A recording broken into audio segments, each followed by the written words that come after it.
Denmark has to be realized that we are equal. The Danes are not worth more than the Greenlanders. All the parties in Parliament agree that we don't want to be Americans, we don't want to be Danish, we want to be Greenlandic. So Greenland doesn't want to become American, that's very clear. But one of the questions we had when we came here was to understand why it's still part of a European country. The majority of the population here and all political parties support independence from Denmark. Listen to the Greenlandic people, what we want as a nation, as a people.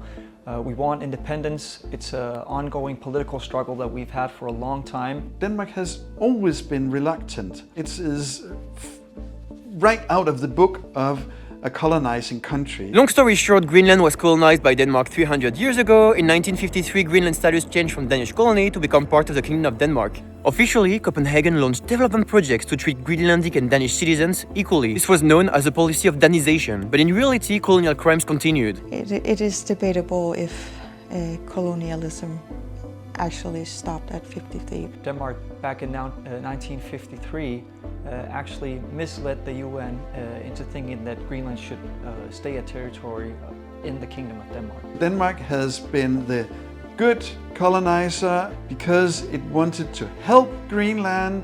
That's kind of the narrative that Denmark has been practicing. In 1979, Greenland gained home rule, and a few years later, it left the European Union. That was called the Greenland. So right now we have this strange situation that Denmark is part of EU. Within the Kingdom of Denmark, we have Greenland, which is not part of EU. In 2009, Greenland obtained self-government, granting even more autonomy from Denmark. But a referendum on full self-determination has never been held. The Greenlandic-Danish relationship is complicated. It's very influenced by the colonial history that we have, colonial relationship where the Greenlandic people have not been treated humanely. Today, Greenland's head of state remains a Danish king. The territory is still part of the Kingdom of Denmark and it receives half of its budget from Copenhagen. It is Greenland that decides when it wants to initiate the process of becoming independent. Why does it not happen? Well, there are some obstacles. Greenland does not have an economy that can support an independent Greenland. The political debate here is not whether to become independent, but how and when.